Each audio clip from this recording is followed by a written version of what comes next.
study a very important part of analog electronics, and that is also a very important fundamentals related to our rectifier part. And that topic is known as center tape full wave rectifiers. As previously already we have discussed, what is the meaning of the word rectifiers? We know that rectifier is an electronic circuit which is used to convert the AC signal. AC signal means the alternating current to direct current or DC signals. So we have already studied there are two types. One is half wave rectifier, another one is your full wave rectifier. So in the previous class we have already studied in details about the operation of half wave rectifier. Why that was called as half wave rectifier? Because in that type of rectifier, half of the input AC signal, we know that this is the complete cycle of an AC signal. So if half of the half cycle, if half of the half cycle will be converted into its equivalent DC signal, then that type of rectifier is known as half wave rectifier. But in case of full wave rectifier, what happens? If full of the half cycles will be converted into its equivalent DC signal, then that type of full wave rectifier is known as full wave rectifier. And they are of two types. One is center tape full wave rectifier, and the second one is bridge type full wave rectifier. So first we will study about the details about the constructional view and the operational part of that center tape full wave rectifier. That means first we have to make a conceptual meaning why that is called a center tape full wave rectifier. As previously already we have told that full wave means what will happen? The full of the input half cycle or full cycle of the input AC signal will be converted into DC signal. We will see how it will happen. But what happens here? In this case, this is known as center tape. This is known as center tape. So first you have to remember why that is called as center tape full wave rectifier. The main reason is that a center tape type of transformer is used in this type of rectifier. So this is the reason why it is called as center tape full wave rectifier. So what is the meaning of the word center tape transformer? We know that in each of the rectifier circuit, in every type of rectifier circuit, we are always preferring a transformer. A transformer is a compulsory that will be used in the rectifier circuit. Why the transformer is used? Already we have told that. Now DC direct current, this rectifier circuit operates with low input voltages, but previously initially we are giving high input voltages from the main supply line. So what is the work of the transformer? Now initially the transformer steps down the input signal to 5 volt or 7 volt or 11 volt in the DC ranges. So why it is called as center tape? Center tape means the secondary side, this is the primary side or primary winding of the transformer, and these are the secondary windings of the transformer, and this total is known as a center tape transformer. What happens here? Exactly look here, this is very important. The secondary part or the center of the secondary part will be tapped with the load resistance, and we are indicated that load resistance as RL. A resistive load is connected here, but previously we have not connected at the center part of the secondary side. The load was not connected at the center part of the secondary side. It was connected in the opposite side. But in this case, you must remember, you have to remember, in a center tape rectifier, the center of the secondary side or the center of winding of the secondary side will be tapped with the load resistance RL. This is the reason why this is called as center tape full wave rectifier. Clear? Yes. Now what happens? Now you just try to recall. In a half wave rectifier we were using one diode. But in case of a center tapped full wave rectifier, we are going to use two number of diodes. One is at the upper terminal or upper side, one is at the lower terminal or at the lower side. And we have already indicated them as diode D1, and the lower side, the diode which is present at the lower side is known as D2 or is represented as D2. So what happens? We have to remember that how many, if you remember the number of diodes used in the rectifier circuit, you can easily trace which type of rectifier is that circuit. Previously I have already told that in half wave rectifier we are using one number of diodes, and in a center type of rectifiers we are using two number of diodes. And whenever we will going to study about the last one or the full wave bridge type of rectifier, you will find there are four number of diodes will be connected in that circuit to convert the AC to DC. Understand? We will see in the next class how it will be happen, or after the completion of this part we will see how that will happen in case of a full wave bridge type rectifier. But now we will concentrate on this part, that how full wave rectification happens in case of a center tap full wave rectifier. So look here, once again I am tracing to the circuit. This is the input side from where we are providing the AC input signal. You must remember that always the input to any rectifier is an AC signal. That means alternating signal. Alternating signal means what? The polarity of the signal changes alternately. For one half cycle that is positive, for another half cycle that is negative. Again for one half cycle that is positive, again for another half cycle that is negative. And this is continuous in nature. That is also the reason why they are known as continuous signal. Okay. So now what we will see? We will see this is that part where we are providing the input AC signal with the input voltage source.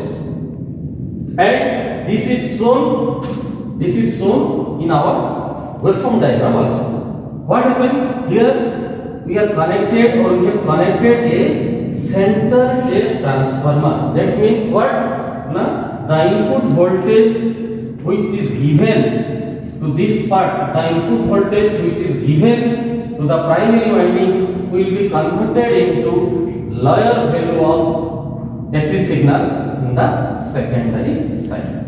So let's consider this 220 volt 50 Hz AC signal will be converted here into 5 volt 50 Hz AC in which side? In the secondary side of the rectifier circuit. As we know that this is centrally tapped. So what happens? Now this is also AC, this is also AC. That means this side low voltage AC signals are already developed, and two terminals we are representing. One is A terminal, upper terminal, one is B terminal. As we know that if the upper terminal will be positive, then the lower terminal will be in negative. So what happens? In our discussion, we will see how the AC or the low voltage of AC, how the low voltage of AC signal will be converted into equivalent DC signal. That is the thing, that is the fundamental thing that you must understand line by line, and you must implement whenever you are writing. Okay, so now what happens? As we know that each and every AC signal consisting of two full cycles. What we have mentioned here. This is the positive half of the AC signal, input AC signal, and this is the negative half of the input AC signal. Now we have to consider this is 5 volt and this is also negative 5 volt. This is plus 5 volt and this is minus 5 volt. Already we have shown in the diagram. We have considered this is 5 volt and that is represented in our this waveform diagram. So now you will consider how, you will see how that will be converted. Look here, whenever in the initial stage, whenever we are providing the positive half cycle, look, this is the positive half cycle.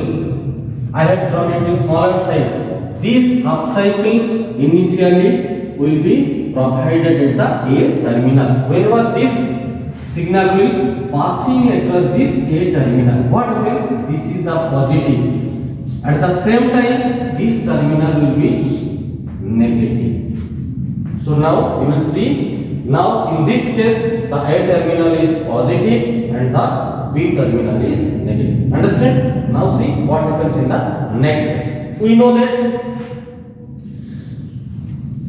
for the passage of complete AC half signal during the time period, the passaging of complete half or complete positive half cycle, the anode terminal of the diode is positive, and in this case the anode terminal of diode is negative. This is for the time being, this is positive, and for this time being this is negative. Now we have to consider which diode is in forward biasing mode and which diode is in reverse biasing mode. Understand? Now tell me, for the upper case or for the diode D1, or what happens in the terminal A? Look what happens in the terminal A. Now a biasing happens here. Which type of biasing? Forward biasing. Understand? Why? Remember why? The diode D1 will be in forward biasing, and why the diode D2 will be in reverse biasing condition. Just remember, just try to recall. Already you have studied in the PN junction. So now tell me, what is the diode? Remember and tell me, what is the diode? The diode is nothing but diode is PN junction. What happens? Diode is a PN junction. From your previous classes, you just recall, diode is nothing but diode is a PN junction. This is P, this is N. So this is equivalent with that same diode, or that is the symbol of the diode. So what happens when positive is given to the P side and negative signal is given to the N side? Now this is the condition when the diode acts or behaves like forward biasing. This is the condition for forward biasing, and this is the condition of reverse biasing. Just I am trying to recall you the things once again. Look, two diodes are, or two biasing conditions we are providing here. The first one, P is connected to plus and N terminal is connected to negative or minus. What happens? Look here. Here that is the P, and we know that P is represented by anode. So here this P is plus, that means this diode will be in forward biasing mode. Remember, the diode D1 is now at forward biasing mode. Clear? Is it clear? Yes. So now we can see the upper one, or the diode which is present in the upper half, that is in forward biasing mode. So what will happen with the lower one, the diode which is present in the lower side? Look here, this is the anode side or P side, this is connected to negative side, or negative voltage is provided. So what happens? This is in reverse biasing mode, or this is the condition for reverse biasing. So now we are confirmed that during the positive half cycle, the diode D1 is positive and the diode D2 is in reverse biasing mode. Diode D2 is in reverse biasing mode. So now you just give me the answer. If two diodes are present, one is in forward biasing mode, another diode is in reverse biasing mode. So what will happen? Which diode will be responsible for the flow of conventional current. Forward biasing the diode which is present in forward bias or the diode which is present in the reverse bias. Yes, we know that the diode which is present in forward biasing mode is responsible for the flow of forward current. Yes or no? Yes. So now we will look what happens in this case, how the flow of current possible here. This is positive, this is negative, this is negative, this terminal is positive. Now what will happen? The current starts conducting from the positive terminal to ends at negative terminal. So now consider this is upper loop and now this part behaves like a loop. So this is the upper loop, this is the lower loop. This you will consider it is as loop 1 and the lower part is loop 2. So what happens here? The current starts conducting in the direction which I have already shown with the dotted lines.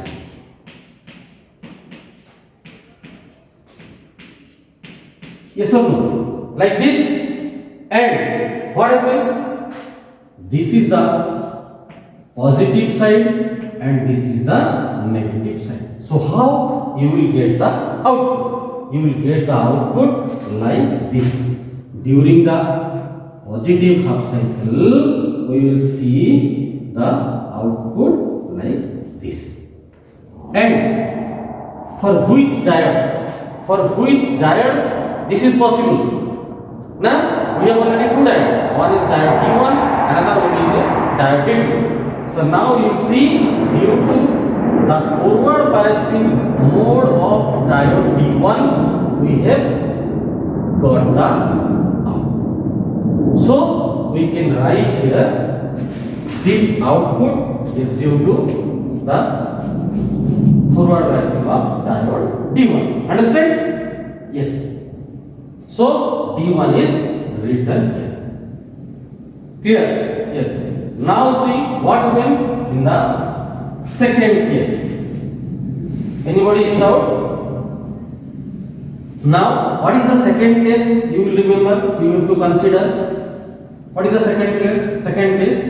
Now you have to consider the second case of input. This was the positive half. Now what happens in case of the negative half cycle of the input signal?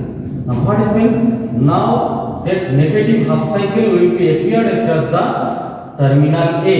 If the terminal A will be negative, then definitely the terminal B will be opposite, that is the positive. So now what happens? Here we can also see there are two numbers of diodes. One is D1, one is D2. Yes or no? Condition is not same. Now the condition is not same as the previous condition. Previous condition, the terminal A was positive and the terminal B was negative. But in this condition, that is reversed. Reverse means what? Terminal A is negative and terminal B is positive. Yes or no? So what happens in this case? Now we can see as this is negative. That means what? The P terminal or the anode terminal will be connected to the negative side of the biasing source. So what happens? Now in this case, reverse biasing occurs. That means what? Now the upper diode or the diode will be in reverse bias condition. If the diode D1 is in reverse bias condition, so what happens in case of diode D2? Whether that is in reverse bias or that is in forward bias. We have to see that part. Now just look.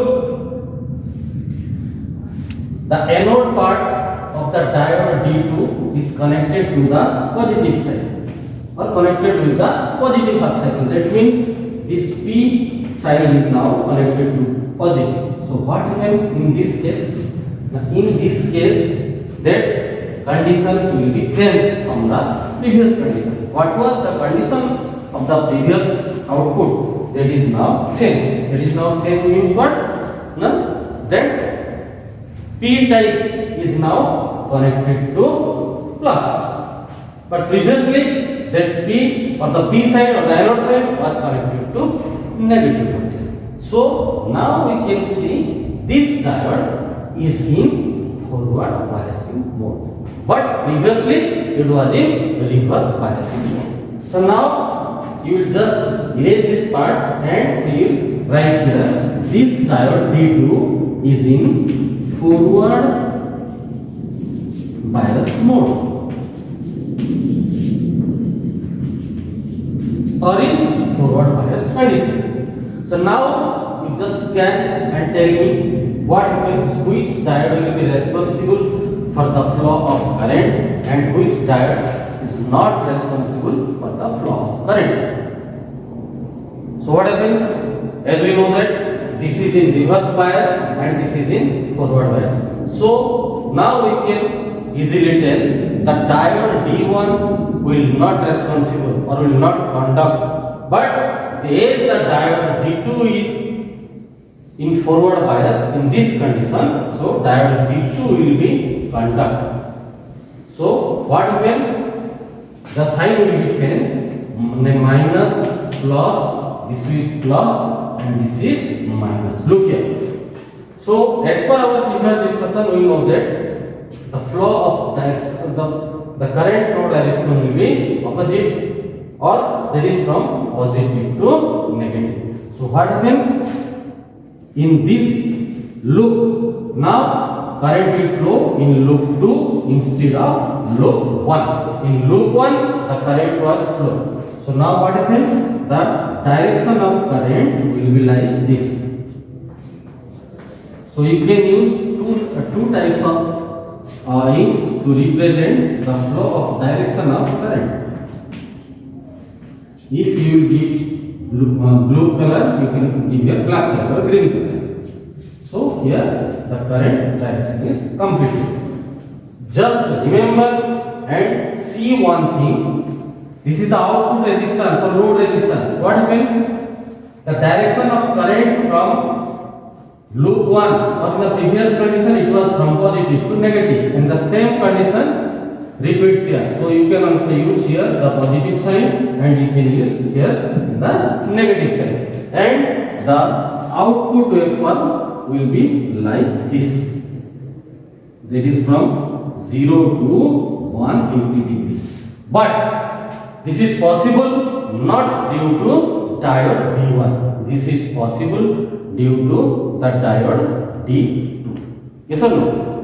So we must remember, and now I will summarize the things whenever you are going to study or whenever you are going to draw the center tapped full wave rectifier. Initially, just fundamentally you have to remember that is the full wave rectifier. And full wave rectifier, which type of full wave rectifier? That is the center tapped full wave rectifier. Center tapped full wave rectifier means you will definitely remember a center tapped transformer will be used, so that we can find out we can find the operations, so we can see the operations of that rectifier. Now what happens? Now as this was the output waveform of the first two half cycles, positive and negative. Again you will get the positive half cycle at the input side. Again you will get the output for D1. Again for D2, again for D1, again for D2. So we can write here figure waveforms of center tape